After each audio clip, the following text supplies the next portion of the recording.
How's it going, everybody? Happy Friday.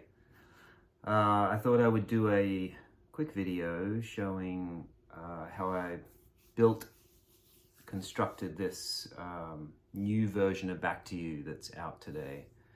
I just posted my little homemade video earlier, and I thought I would go through, thought maybe someone would find it interesting of how I built the demo of this song that eventually became this version of it, this track. So what happened was I kind of wrote this in a hotel room when I was on the road with Rodney Crowell. I wrote it one night, and so I sort of had the basic map of the song, the verses.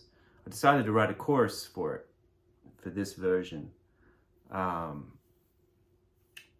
So the original version doesn't have a chorus. It just kind of has these verses and then these sort of instrumental pieces between verses. This new version has chorus. Anyway, I started this demo with, I used to have one of those Roland CR78 CompuRhythms drum machines. So it started like this.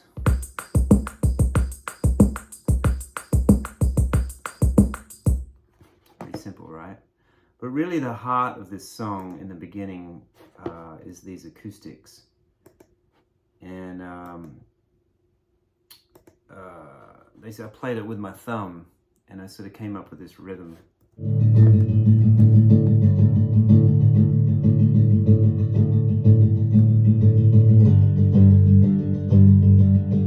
Scrape rhythm. And then I doubled that and panned them so you get a little bit of a stereo spread.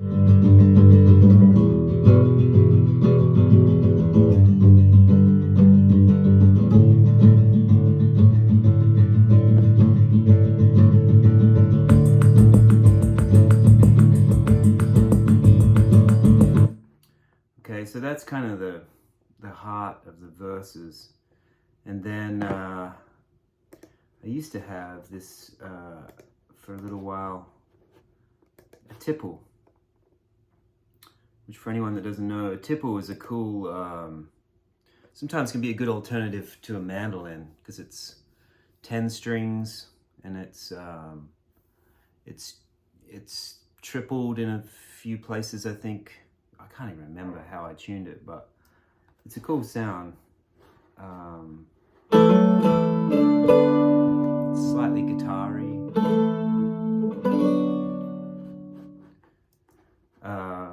So I had the acoustics going in the tipple, and then let's see what else happens here. Put some bass on it.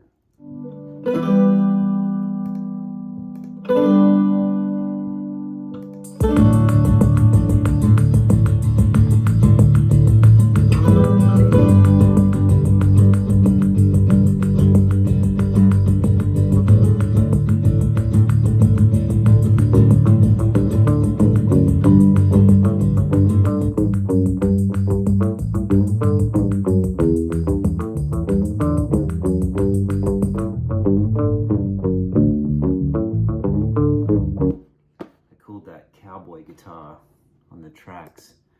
This is another thing that I double tracked and spread a little bit.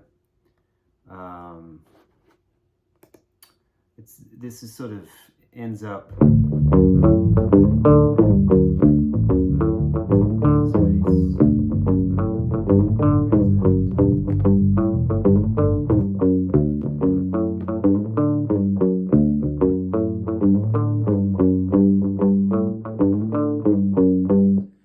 that vibe, and then the bass is quite busy. The bass I built with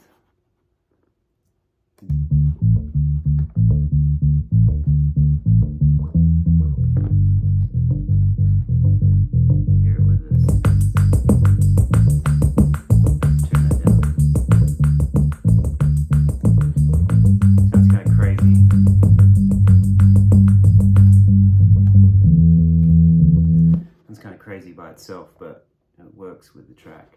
And then I also added a sub-fatty, which is a synth that Moog makes. It's called a sub-fatty. It's really great for sustaining long notes. I saw Daniel Lanois using one on something and ended up getting one. So it's basically holding down sustained low notes. And this is going on over top.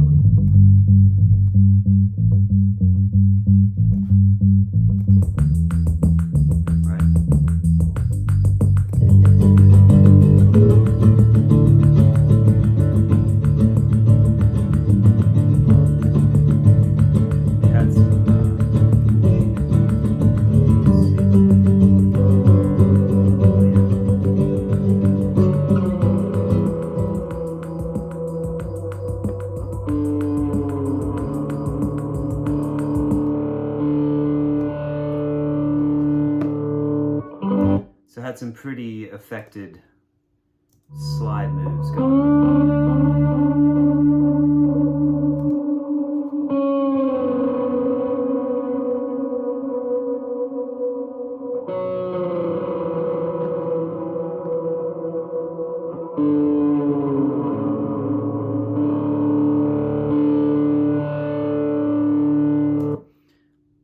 I can't remember which reverb that was, but it would have been a Memory Man and some kind of reverb. And the guitar that I had was a Supro Ozark, which is a really cool design. It has a lap steel pickup built into the bridge.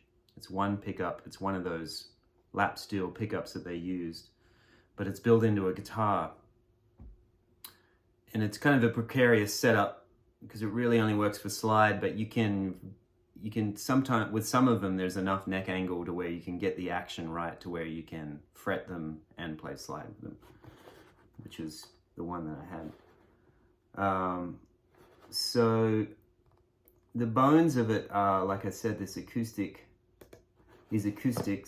pan stereo acoustics,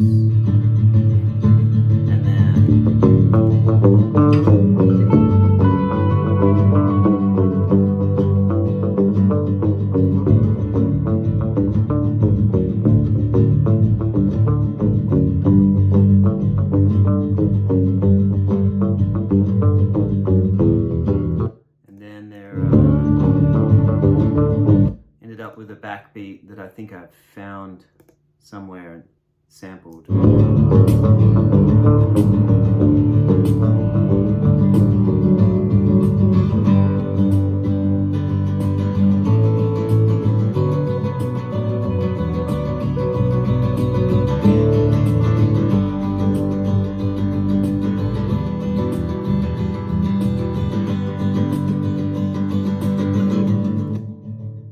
And I had this song.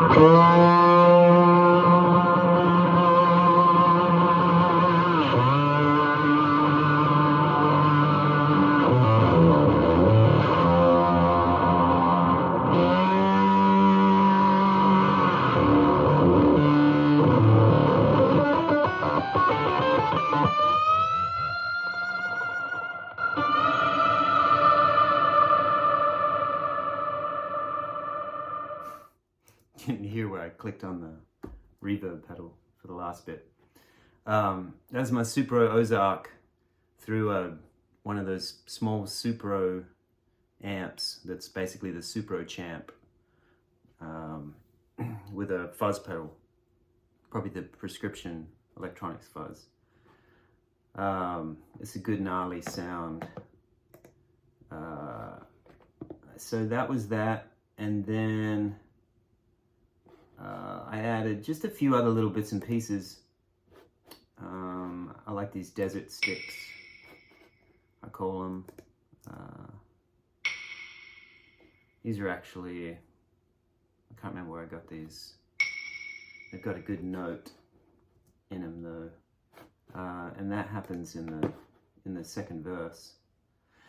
So, you know, basically when I'm making a demo with a new song, I sort of start with the acoustics and some kind of backbeat, you know, some kind of rhythm, just to build on and play to, because it makes it easier to come back later and wiggle things around if you want to. And then that's basically it. This was always just supposed to be a demo, this track, but I sort of lived with it for so long that I liked the fact that it wasn't built in the studio. It was all just sort of at home, and it felt really good to me. And I sent these tracks to my friend Nate Barnes in Colorado, and he put the drums, put a killer drum track on it, sent it back to me, and then I took these and sent the stems to Gary Pachoza, who's a great engineer, one of my absolute favorites, and wonderful, wonderful human being. Sent them to him, and during COVID, he kind of spent a lot of time just kind of messing around with this, and we were just pinging it back and forth and working on it, and I recut the vocal, and that's the only thing I kind of re-sang it, because I felt like I had learnt it after I'd made the track, and then I re-sang it, sent it back, and he sort of took a bit of a psychedelic approach to the final mix, which I really like. There's some really cool effects that he triggered and did things to, and I love that. And I feel like it came out great. I'm really proud of it. You know, it's I think it's a pretty interesting piece of music, personally. So that's pretty much it. There's some other things that got added here. Let's see what this is. Oh yeah, it's just a little bit of extra CR78. And then the final mix. Strangers and their voices reflecting off the walls, waves of static noises. If I close my eyes and say you were right there, cutting through back to you. I did double the vocals as well, because I like the sound of that. So it's doubled in places and spread out a little bit. But that's pretty much it. So there you go, for anybody interested in how that kind of happens. It's pretty much how I do it. Probably a lot of people do it this way. But I do think there is a certain beauty, extra personality, just because you have the luxury of time at home when you're not in a studio and, you know, clock's ticking, paying by the day or whatever. I do think there is a, certainly a creative freedom, but, you know, the end product can sometimes be a little more fulfilling and fleshed out because you've just had time to do it. I mean, I started this track 7, 8 years ago, maybe 10 years ago. I probably started this 10 years ago when I was living in my house in East Nashville. And I don't know, it just always felt good, and took a long time to get it out, but you know, that's all right. It doesn't matter. It just matters that it sees the light of day. So that's it. If you got any questions, let me know. Hope everybody's doing great. Thanks for tuning in as always, and sending tips and words of encouragement. It's a rainy day here in Nashville, and hope everybody's doing great. See you soon.